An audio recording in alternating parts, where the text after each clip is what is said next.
السلام علیکم، welcome back with inner new reaction video. امید ہے کہ آپ سب خیر و عافیت سے ہوں گے۔ آج کی ویڈیو کا ٹائٹل یقیناً آپ لوگوں نے تھامبنیل پر دیکھ لیا ہے کہ آج کی ویڈیو ہم کس متعلق ہے۔ ویڈیو پراپر طریقے سٹارٹ کرنے سے پہلے تمام دوستوں کو آپ سے گزارش ہے، اگر آپ نے ہمارے چینل کو ابھی تک سبسکرائب نہیں کیا تو پہلے کر لو سبسکرائب اور ساتھ لگے بیل آئیکن کے بٹن کو کلک کر لو تاکہ جب بھی ہم نیکسٹ ویڈیو اپلوڈ کریں تو اس کا نوٹیفیکیشن آپ کو بار وقت بغیر ٹائم ویسٹ کیے مل جائے اور آپ لوگ اس کو واچ کر لو۔ چلے سٹارٹ کرتے ہیں آج کی ویڈیو کو۔ جیسا کہ آپ سب کو معلوم ہے کہ ہر ملک میں کوئی نہ کوئی جاسوسی تنظیم ہوتی ہے جس کا مقصد صرف یہی ہوتا ہے کہ دوسرے ملک کے سیکرٹس جتنے بھی ہیں اس کو حاصل کیا جائے اور اس ملک کو دنیا میں بدنام کیا جائے۔ اس طرح ہر ملک کے مطلب کہ انٹیلیجنس ایجنسیز ہوتی ہیں جس میں سے پاکستان کی بھی ایک ایجنسی ہے اور بھارت کی بھی ایجنسی ہے۔ آپ کو معلوم ہوگا کہ ان ایجنسیز کے کیا نام ہے۔ پاکستان کی ایجنسی کا نام ISI ہے اور بھارت کی ایجنسی کا نام را ہے۔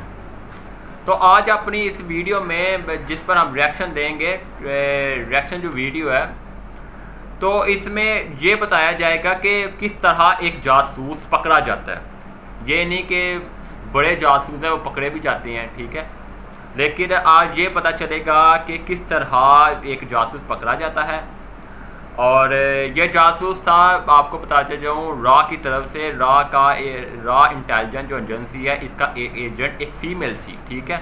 وہ کس طرح پکڑی گئی، کس طرح پاکستانی ISI نے اس کو ٹریس کیا، یہ ساری جو معلومات ہے آپ کو اس ویڈیو ملیں گے جو ویڈیو ہم آن کرنے لگے ہیں، ٹھیک ہے۔ ویڈیو اینڈ تک آپ نے لازمی واچ کرنی ہے، ویڈیو اتنی لمبی نہیں ہے، ٹھیک ہے۔ 10 منٹ کی ویڈیو ہے، ویسے ہی ہم بہت زیادہ ٹائم ویسٹ کر لیتے ہیں۔ 10 منٹ تو کچھ بھی نہیں، ٹھیک ہے۔ تو 10 منٹ آپ نے یہ ویڈیو واچ کرنی ہے لازمی، ٹھیک ہے۔ تو ویڈیو پہ چاہتے ہیں بغیر ٹائم ویسٹ کیے۔ دوستو، آج سے قریباً 26 سال پہلے کی بات ہے کہ پاکستان آرمی میں ایک دھوبی بھرتی ہوا جو لانڈری کا کام کرتا تھا اور مختلف آرمی کے اعلیٰ درجے کے آفیسر سے اس کے بڑے اچھے تعلقات تھے، مگر حقیقت میں وہ انسان بھارتی خفیہ ایجنسی را کا انتہائی اہم ایجنٹ تھا۔ 26 سال تک وہ بندہ انتہائی خفیہ معلومات کسی نہ کسی طرح آگے بھارتی آرمی چیف کے ایک جنرل کو پہنچاتا رہا، مگر پاکستان کی آرمی اور ISI نے آج تک نہ اس کو پکڑا اور نہ کچھ کہا۔ وہ بھارتی جاسوس پاکستان کے جنرل سے اتنا گھل مل گیا کہ کچھ باتیں اس کے کانوں میں انتہائی خفیہ پڑ جاتی اور وہ انہیں آگے پہنچا دیتا۔ بھارت میں اپنی فوج کے اعلیٰ عہدوں پر بیٹھے 3-4 لوگوں کے گروپس میں اس کے خاص تعلقات تھے۔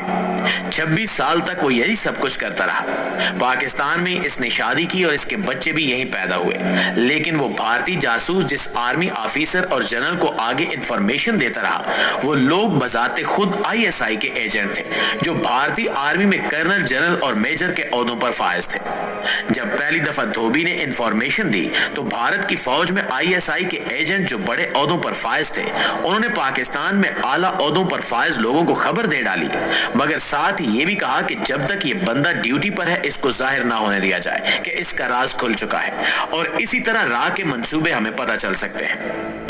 اس طرح وہ جو انفارمیشن دیتا ISI کے ایجنٹ اس کو تبدیل کر کے آگے بھارتی آرمی کو دے دیتے اور انہیں اپنے فائدے کے لیے استعمال کرتے۔ اسی چیز کو روکنے کے لیے پاکستانی میڈیا میں غداروں اور سیاستدانوں پر پیسہ بہایا جاتا ہے تاکہ ISI اور آرمی کو بدنام کر کے قوم کی نظروں میں گرایا جا سکے، مگر اس منصوبے میں نہ وہ پہلے کامیاب ہوئے اور نہ انشاءاللہ کبھی آئندہ ہوں گے۔ پیارے ساتھیوں، سید احمد ارشاد ترمزی جن کا تعلق ISI سے تھا، وہ اپنی ایک تحریر میں لکھتے ہیں کہ وفاقی دارالحکومت اسلام آباد میں کئی ممالک کے سفارت خانے موجود ہیں اور دنیا کے متعدد سفارت خانوں میں اپنے عملے کے بچوں کو ابتدائی تعلیم و تربیت کی غرض سے امبیسی اسکول بھی کھول رکھے ہیں، لیکن حقیقت یہ ہے کہ ان اسکولوں میں محض درس و تدریس کا کام ہی نہیں ہوتا، بلکہ ان اسکولوں کے عملے کے کئی ارکان کو تعلیمی سرگرمیوں کی آڑ میں جاسوسی کے کام پر بھی مامور کیا جاتا ہے۔ سید احمد ارشاد بتاتے ہیں کہ میں اور میری ٹیم ایک دن معمول کی چیکنگ پر تھے کہ ہمیں بھارت امبیسی اسکول کی ایک خاتون ٹیچر وینا کی سرگرمیاں مشکوک لگی اور ہم نے اس پر نظر رکھنا شروع کر دی۔ چند دن بعد ہی ہمیں معلوم ہو گیا کہ مس وینا کا درس و تدریس سے کسی قسم کا کوئی تعلق نہیں ہے، بلکہ وہ استاد کے روپ میں ایک جاسوس ہے۔ لہٰذا سانپ کو بل سے باہر نکالنے کے لیے ہم نے منصوبہ تیار کیا اور ایک ہندو پاکستانی خاتون کو اپنے بیٹے بھارتی امبیسی کے اسکول میں داخل کروانے پر رضامند کر لیا۔ تمام منصوبہ سمجھا کر ہندو پاکستانی خاتون نے بیٹے کی تعلیمی سرگرمیوں پر پریشانی اور دوسرے تیسرے روز اسکول میں آنا आना जाना शुरू कर दिया और जल्द ही मिस वीना के करीब हो गई। और फिर एक वक्त आया कि दोनों करीबी सहेलियों की सूरत मार्केटों में, शॉपिंग, पार्कों में चहलकदमी और सिनेमा में फिल्म देखने जाने लग गई। मिस वीना उस हिंदू पाकिस्तानी खातून को अपना आलाकार बनाने का सोच रही थी, जबकि उसको नहीं पता था कि सयाद खुद जाल में फंस चुका है। हिंदू पाकिस्तानी खातून और हमारी नजरों ने जल्द ही मिस वीना की हकीकत हम पर आश्कार कर दी और उसकी कड़ी निगरानी का काम शुरू कर दिया गया। एक रोज भारतीय एम्बेसी की जानिब से इस्लामाबाद के एक बड़े होटल में कमरा बुक करवाया गया। यूं तो एक ये मामूल की बात है, मगर सिफारत खाने के मेहमानों की शिनाख्त और इनके बारे में जानना हमारे फराइज में शामिल था। होटल से हमारे आदमी ने इतला दी कि मिस वीना भारतीय डिफेंस स्टैची की गाड़ी में सिफारत खाने के अमले के एक रुकन मिस्टर खन्ना के साथ, जो रा की टीम का मेंबर भी था, होटल पहुंची है। और खन्ना वीना को होटल के कमरे में छोड़कर लॉबी में बैठा शायद किसी मेहमान का मुंतजिर था। हमने एयरपोर्ट से मालूम किया तो मालूम हुआ कि इस वक्त कोई जहाज नहीं आ रहा और ना ही भारतीय सिफारत खाने की कोई कार एयरपोर्ट गई है। इससे जाहिर हुआ कि मेहमान यहीं का है। हमारी टीम ने जरूरी साजो सामान के साथ अपनी पोजीशन संभाल ली। चंद लम्हों के बाद परवेज नामी एक पाकिस्तानी नौजवान, जिसके चेहरे से पसीना और खौफ टपक रहा था, होटल की लॉबी में दाखिल हुआ। मिस्टर खन्ना ने आगे बढ़कर बड़ी गर्मजोशी से उसका इस्तकबाल किया और कहा कि आइए परवेज साहब, हम तो आपके देर से मुंतजिर हैं, और उसे कमरे में ले गया जहां मिस वीना मौजूद थी। हमारे साथी मुख्तलिफ रूप में होटल में मौजूद थे। कुछ देर बाद कमरे से रूम सर्विस को चाय और सैंडविचेस का ऑर्डर दिया गया।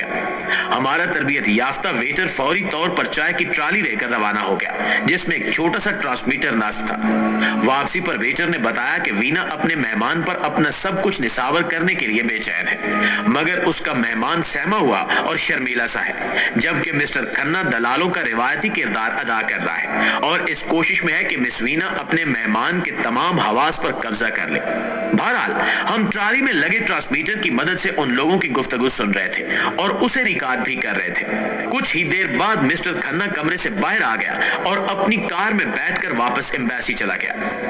परवेज तकरीबन आध घंटा कमरे में रहा और वीना को अपना एड्रेस लिखवाकर और वसल का एक वादा लेकर नीचे आ गया, मगर उसकी हरकतों सकनात से साफ जाहिर हो रहा था कि उसकी घबराहट झोंकी तू है। होटल से निकलते ही हमने उसका पीछा किया और उसे अपनी गाड़ी में बिठाकर अपने रेस्ट हाउस ले गए। तफ्तीश शुरू हुई तो वो अपनी शनाख्त कराने से हिचकिचा रहा था। नतीजतन हमने वीना के साथ उसकी गुफ्तगू की रिकॉर्डिंग उसे सुनाई तो उसके चेहरे पर हवाइयां उड़ने लगी। उसने बच्चों की तरह रोना शुरू कर दिया और माफी मांगने लगा। उसने बताया कि मैं पाकिस्तान एटॉमिक एनर्जी कमीशन में इंजीनियर हूं और खन्ना से मेरी मुलाकात लाहौर से इस्लामाबाद आते हुए एक बस में हुई थी। हम बहुत जल्द दोस्त बन गए और खन्ना ने मुझे एक खूबसूरत हिंदू लड़की से मिलवाने की पेशकश की, जिसे मैं ठुकरा न सका। हमारे लिए इसमें हैरत की कोई बात नहीं थी कि भारतीय खुफिया इदारों ने चाणक्य की तालीमात के मुताबिक औरतों से जासूसी का काम लेने को भी अपने कल्चर का हिस्सा बना रखा था। मिस वीना अभी होटल के कमरे में मौजूद थी। अब हमारे पास होटल का महाज ही था और वक्त भी बहुत कम था। वीना तक रसाई हासिल करना खतरे से खाली नहीं था। वो हमारे किसी भी एहलकार के कमरे में मौजूदगी की सूरत में अलार्म बजा सकती थी और हमारे लिए एक पेचीदा सिफारती तनाज़ा पैदा हो सकता था। दूसरी जानिब एक ऐसी सूरत हाल थी जिससे फायदा न उठाना हमारी खुफिया रिवायात के खिलाफ था। किसी भी रिस्क की सूरत में कामयाबी की तवक्को 50-50 थी। ताहम मिस वीना की शख्सियत और किरदार को सामने रखकर हमें इस बात का यकीन था कि अगर सूरत हाल में महारत और चाबुक दस्ती से काम लिया जाए तो उस भारतीय जासूसा को शीशे में उतारना मुश्किल नहीं होगा। हमारे लिए $1 मिलियन चांस था जिसे आजमाया जा सकता था। हमने लम्हों में हतमी फैसला किया और कुछ ही देर में मंसूबे के मुताबिक केस ऑफिसर होटल के सिक्योरिटी एग्जीक्यूटिव के रूप में कमरे में दाखिल हुआ, अपना तारुफ करवाया और होटल की सर्विस के बारे में मामूल की गुफ्तगू करने लगा। वीना को जरा बराबर शक न हुआ, इसके लिए सब कुछ मामूल की बात थी। वो इंतहाई मुतमिन और खुशगवार मूड में थी। हमारे अफसर ने बात को आगे बढ़ाते हुए भारतीय साड़ियों और फिल्मों के बारे में गुफ्तगू शुरू कर दी। वीना ने उस गुफ्तगू में दिलचस्पी लेनी शुरू की और हमारे ऑफिसर को बैठने के लिए कहा। वेटर ट्राली लेकर चला गया और गुफ्तगू का मौजू जाती मालूमात तक आ गया। हमारा वार कारगर साबित हुआ। वीना जल्दी हमारे केस ऑफिसर को तुम कहने की हद तक आ गई। वो बातों में इस कदर महव हो गई कि उसे सिफारत खाने फोन करना भी याद न रहा। उधर खन्ना और उसके अफसराने बाला यकीनी तौर पर इस बात पर पर जामे मुसर्रत पी रहे होंगे कि बिलाखिर उन्होंने पाकिस्तान एटॉमिक एनर्जी कमीशन से एक बड़ी मछली को अपने जाल में फंसा लिया था। आहिस्ता आहिस्ता हमारे ऑफिसर का लहजा तब्दील हो गया और उसकी गुफ्तगू मानी खेज होती गई। जब वीना को एहसास हुआ कि होटल के उस ऑफिसर को वीना के इसके कमरे में आमद और इसके मकासद से पूरी तरह आगाही है, तो वीना की सूरत एक ऐसे मजबूर, बेकस और भूखे बच्चे की सी हो गई जिसे बेकरी से डबल रोटी चोरी करते हुए रंगे हाथों पकड़ लिया गया हो। उसकी आंखें भर आईं और उसकी आवाज किसी गहरे कुएं से आती हुई महसूस होने लगी। वीना ने अपनी दास्ताने हयात सुनाना शुरू कर दी। उसने बताया कि मैं अपने वालिदैन की इकलौती औलाद हूँ। मेरे वालिदैन ने मेरी परवरिश इंतहाई गुर्बत के बावजूद बड़े नाज़ो नौम से की है। मैंने 2 ही साल पहले ग्रेजुएशन की है। मेरा ख्याल था कि तालीम मुकम्मल करने के बाद टीचर बनूंगी, मगर कोशिश के बावजूद मुझे नौकरी न मिल सकी। फिर एक रोज मेरी एक दोस्त के खामिद ने मुझे अपने एक दोस्त से ये कहकर मुतारिफ करवाया कि एक आला सरकारी अफसर है और तुम्हारे लिए मुलाजमत का बंदोबस्त कर सकता है।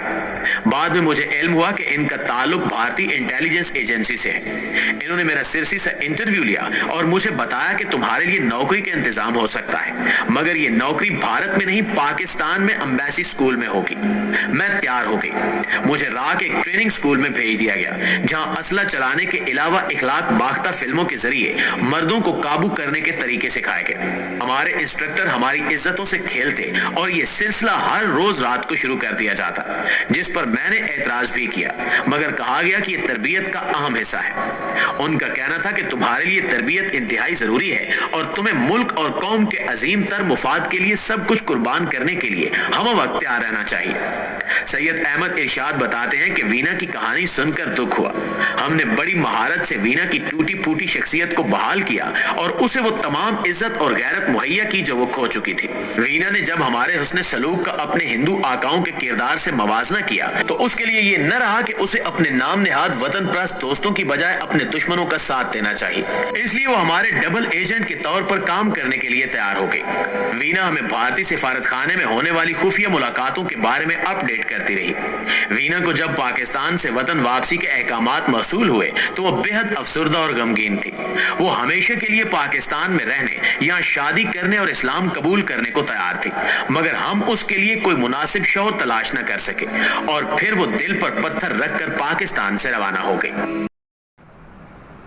फाइनली ये आज की वीडियो थी। उम्मीद है कि वीडियो आपको पसंद आई होगी। मुझे तो इस वीडियो की सबसे एक अच्छी बात ये लगी है किस तरह मतलब कि ISI ने अपने ही एक एजेंट को, ठीक है, होटल में भेजा और ताकि तुम उस लड़की को माइल करो अपनी तरफ। लेकिन वो लड़की भी कितनी बेवकूफ़ थी, ये रॉ की एजेंट थी, उसको इतना ना पता चल सका, मतलब कि एक अनजान आदमी को ही अपना हर चीज़ ही बतानी शुरू कर दी, अपने सारे खुफिया मालूमात सारी बताने शुरू कर दिए। यार ये कैसी एजेंट थी, मुझे तो अजीब गरीब हिसाब था। तो ये थी आज की वीडियो। उम्मीद है कि आपको पसंद आई होगी, तो उसको लाइक करें और शेयर करें, ठीक है। फिर मिलेंगे अपनी अच्छी वीडियो के साथ। ओके, अल्लाह हाफिज़।